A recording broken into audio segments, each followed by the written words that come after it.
И кравайчетата, и пуканките, че скоро коледарче ще запеете на нашите порти. О, как си изморих!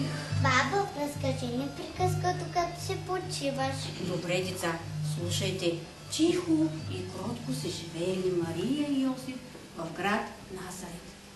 Те с радост очаквали първата си рожба, но римският император заповядал да се върнат в далечния град Витлеем, защото римските войници щели да преброяват всеки жител на град и село.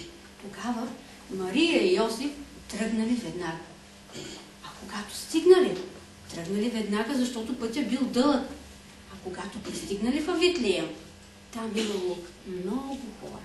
Всички те дошли за преброяването и не могли Мария и Йосиф да намерят място, къде да пренощуват. Тогава Йосиф поговорил с стопаните на един обор да преспят в него. Така Мария и Йосиф останали на сухо и топло в обора.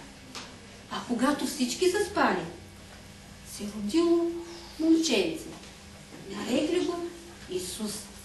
От този ден по целия свят се празнува Рождество Христово.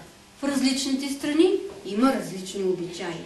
Ние в България на този ден посрещаме Коледари. Я стига приказки, помогнете да подредим трапезата. Я, баби, донеси ушафа, ти донеси орехите. Кажи на майка си да наточи от зелевата чорба. Какво друго да донеса? Донеси чесъна. Аз нося чесъна. Ето зелевата чорба. Тук така, сложим. Я, колко много неща си сложила, баба. Мамо, питката дали е истинала? Охо, бабо, колко неща сложихме на трапезата. Искате ли децата ги преброим? Да. 1, 2, 3, 4, 5, 6, 7.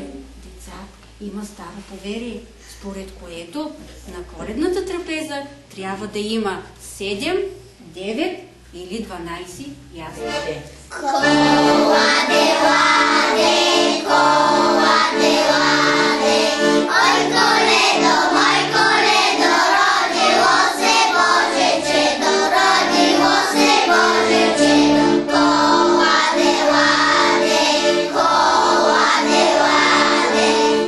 дядо Господи, прости ми, моля ти се от душа, суми разум надари ме, да не мога да греша. Запази ми ти сърцето от зли мисли и неща. Всичко виждаш на небето, зло до мен не дей праща. Дай на мама, дай на татко, здраве, сила и живот, мир, любов на всички братя и добро на наш народ. Тихо, тихо, загледайте!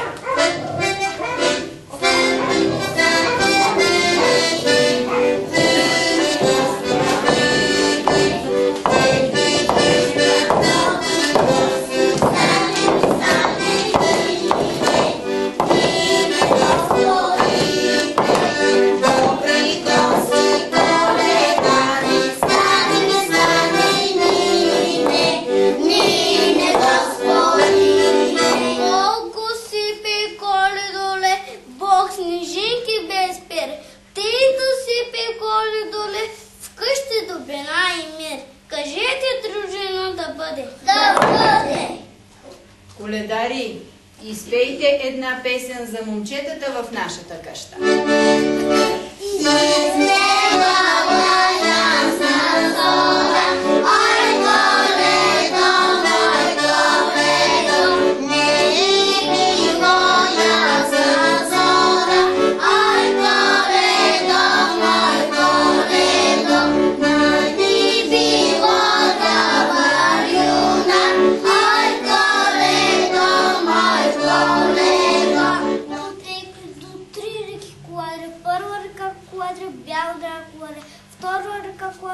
Жълто жито квадра, трета ръка квадра, руйнови квадра. Кажете точно да бъде. Да бъде! Коледари, изпейте една песен за момите в тази къща.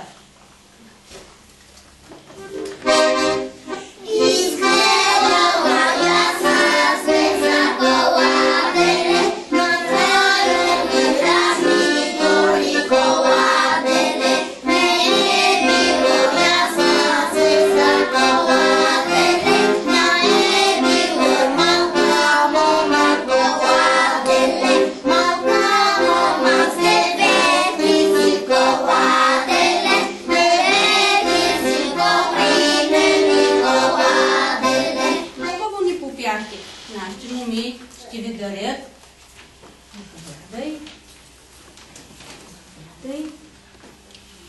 Не слушайте в турбичките, не те Коледари. Живи и здрави до година пак да дойдете, пак да ни попеете. Я си отворете турбичките да ни помогнете.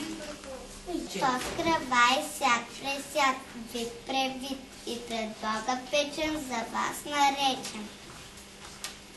Тук излезе малка ма, че им дари добра дара вид кравай, на кравай сребро и злато, Колкото зърна за него сменя, толкова здраве на тази къща и деца за сменя. Кажете дружно амин. Амин!